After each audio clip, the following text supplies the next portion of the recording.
سیاست سے آپ نے کنارہ کشی کر لی، لیکن سیاستدانوں کے لیے کوئی بھی سیاسی جماعت ہو، پی ٹی آئی ہو، نون ہو یا کاب ہو، سیاسی کنارہ کشی کی جا رہی ہے، سوشل میڈیا کا انواع قسم کا استعمال کیا جا رہا ہے، کوئی میسج دینا چاہیں گے کہ کیا تعلیم ہو رہی ہے؟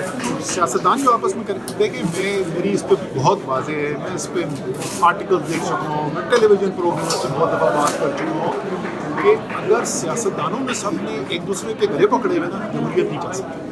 تو ضرور اختلاف رکھیں، اختلاف رائے بھی رکھیں، تنقید بھی کریں، مقابلہ بھی کریں، لیکن کم سے کم ایک بنیادی کس طریقے سے ہم نے جمہوریت کو چلانا ہے اس کے اوپر اتفاق رائے بہت ضروری ہے. میں تو پورا آرٹیکل لکھ کے یہ کہہ چکا ہوں کہ ایک نئے میثاق جمہوریت کی ضرورت ہے، اور اس میں نے 13 پوائنٹس بھی لکھے تھے کہ وہ کیا چیزیں ہیں جن کے اوپر اتفاق رائے ضروری ہے.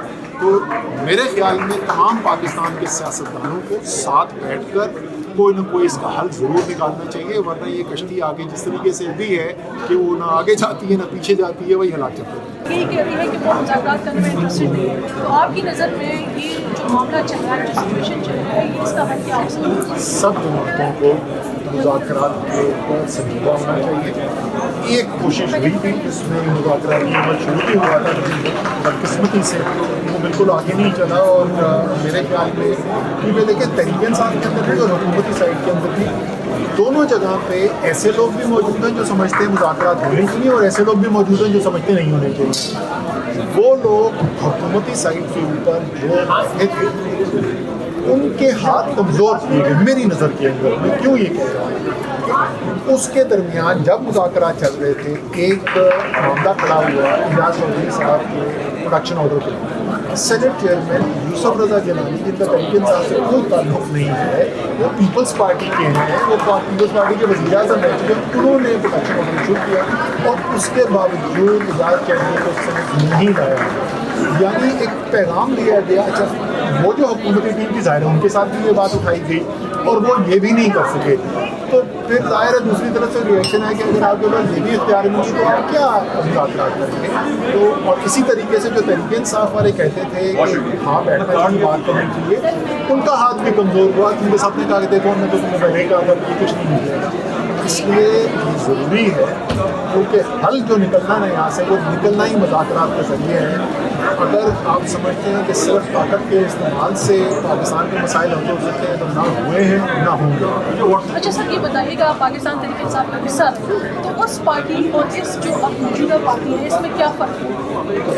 لوگوں کو کوئی بہت خاص فرق نہیں ہے. صبح کی پارٹی جو ہے وہ عمران خان اور عمران خان کی عوام میں مقبولیت تھی، آج بھی پارٹی وہیں کھڑی ہے. میرے خیال میں کوئی بنیاد نہیں. جس طرح ہم دیکھ رہے ہیں کہ ایک دوسرے پہ جو ہے کرٹیسزم کی جا رہی ہے، ایک دوسرے کے خلاف جو ہے یہ فرق میں بتاتا ہوں. یہ فرق میرے خیال میں کیوں آ گیا ہے؟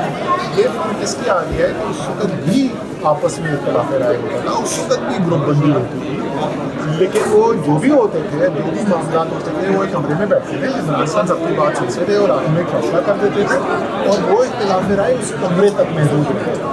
اب یہ ہو رہا ہے کہ وہ اختلاف رائے سوشل میڈیا اور الیکٹرانک میڈیا پہ آ رہا ہے، اور میری اپنے پرانے ساتھی جو ہیں ان سے درخواست صرف یہی ہوگی ضرور اختلاف رائے رکھیں. آپس میں ہوتا ہے، ہمارے وقت میں بھی ہوتا ہے، اس میں کوئی غلط بات نہیں ہے، لیکن خدا کا واسطہ ٹویٹیں کر کے اور پریس کانفرنس کر کے ایک دوسرے کے بارے میں نہ بات. سر یہ بتائیے گا، جب آپ کی حکمران نواز شریف گرفتار تھے تو ان کو ملاقات کرنے دی جا رہی تھی فیملی سے، لیکن اس بار عمران خان جب جیل میں ہے تو ہم دیکھ رہے کئی دنوں سے ان کی بہنیں جو ہے باہر بیٹھی ہیں، ان کے بزرگ جو ہے ان کو ملاقات کرنے نہیں دیے جا رہے. اس پہ آپ کیا کہیں گے؟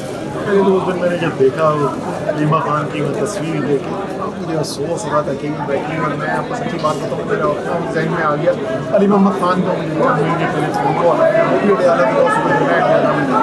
تو اس نے کہا کہ اسد بھائی ایک دن میرا سفری آیا، اس نے کہا کہ جی اسد صاحب کی وائف جو ہے وہ پچھلے 3 گھنٹے سے باہر بیٹھی نہیں ہے، تو بیٹھنے کی بھی کوئی جگہ نہیں دے رہے، وہ سڑک کے اوپر ہی زمین کے اوپر بیٹھی ہوئی. میرے دماغ میں وہ بھی امیج آ گیا.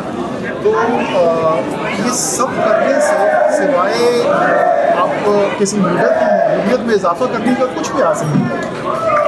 کل جو ہم نے دیکھی تبدیل بنیاد کی چیز کافی جوش و جذبے کے ساتھ تبدیل کی، اوورسیز پاکستانی جو ہے اور کافی اس تقریب کو آپ کیسے؟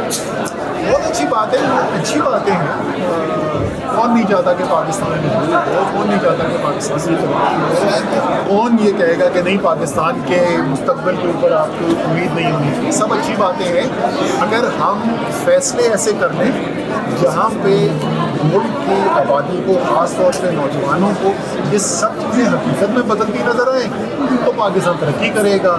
اگر صرف تقریر ہوگی لیکن اس کے علاوہ لوگوں کو یہ نظر آئے گا کہ ملک اس تقریر کی اور ان باتوں کی مناسبت سے نہیں چل رہا تو پھر